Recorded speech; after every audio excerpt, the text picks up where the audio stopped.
All right, so we're going to take a look at Johnny Be Good by Chuck Berry right now, and we're going to break down the intro to that. So let's take a look at the guitar tab for that, and we will start with the first two measures. So I want to slide in that 6 to 7 with my middle finger, and then use my first finger on 6 and ring finger on 8 of that B string. After that, we are going to go into a series of these double stop slides that I like to kind of group into 3. So we're going to slide this 5 into 6 and then 6, 6. So really this 5 going into 6 is going to sound like one single note. It's because we're not going to hear that 5 and 6 separately. It's going to be one pick, and then we're going to finish those other 2 6s. So that's what the one grouping is going to sound like. All right, so let's take a look at what it's supposed to...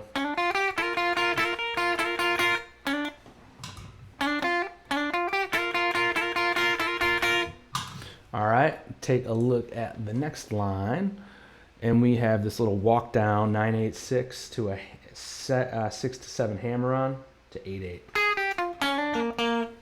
Kind of a cool little rock and roll riff right there. All right, so that's gonna go. Oop. Then the next thing that we're looking at is another sequence of double stops. So I wish I wrote this out a little bit different rhythmically. I want to look at these double stops as a grouping of 3, a grouping of 3, and a grouping of 2. So rhythmically, that's gonna, influence how it sounds. So we're gonna use our, ring finger on that 8th fret, and we're gonna go 1, 2, 3, 1, 2, 3, 1, 2. Instead of 1, 2, 3, 4, 1, 2, 3, 4, the way it's kind of written, we want to space it out rhythmically a little. 1, 2, 3, 1, 2, 3, 1, 2. And I'm putting a little palm mute on that as well. Can't really see the palm mute, but you can hear it. All right, then the next riff that we are looking at is this one right here. So we're going to use our middle finger sliding into 7, and then we're going to use our first finger for that 6 on B, third finger for 8th fret on B. So that's going to sound like... Take a look at what I'm doing there.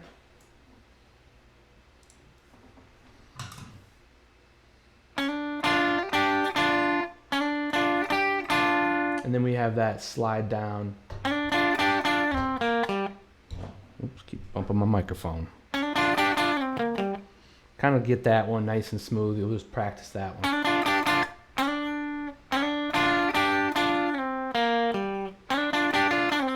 So I don't even think I'm picking that slide.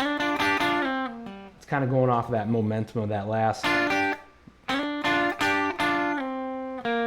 after that last kind of double stop right there.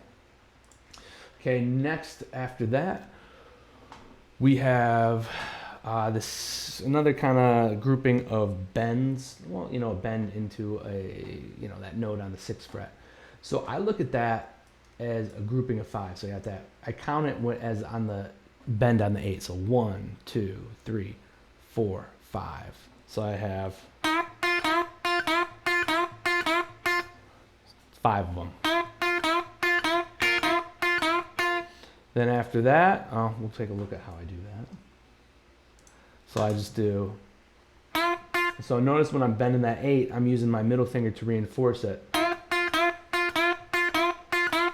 Actually. Okay, then the next thing that we have is another series of those 5 bends. So we're going to do that same thing pretty much again, the double stops in a different spot. So we're going to go. Okay. Now we're getting into this riff right here where we're going to bend. And it really flows into this next measure, But I want to just kind of at least break it down one measure at a time. So we have that.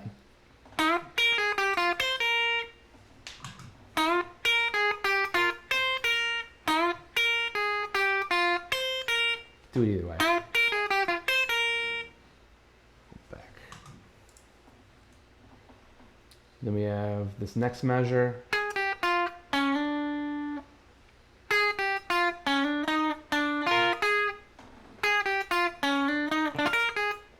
So this is kind of a little bit of a tricky run right here, I think.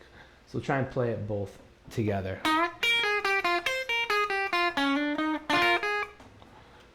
So you have the slide 6 to 7, and then we play 8, and then we go back to 7. So that's kind of like a... So I like to slide the 6 to 7 with my middle finger, play 8 with my ring finger, and then go back to 7 for this, or go back to middle finger for that 7. So I have... Oop. Take a look at how I'm playing that. So I have...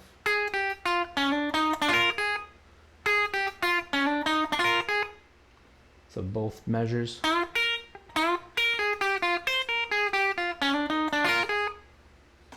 So with that rake, that 7-6-6, we want to make sure that that's a rake, which is, you know, you can hear that it's different than like a strum. A strum, we can play those 3 strings and hear it really as almost like one strum. But when we do a rake, we hear those 3 notes individually. Oh, go to the right spot. So I kind of, the way I do that is as soon as I play that note on the G with my middle finger, I kind of take my finger off immediately. Because we don't want all those notes ringing like a chord. We want them. So practice that motion, you know, and it's going to be nuanced where you're going to have to, you know, subtly make adjustments to have it sound right. But that's, you know, that technique in a nutshell. Okay, and then we'll finish off this riff. We'll start from that little rake there, that 7-6-6 to 9. Okay, so we have, I'll go from the rake.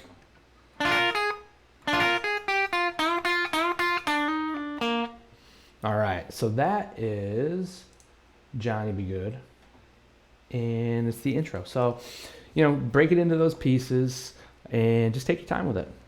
All right, good luck.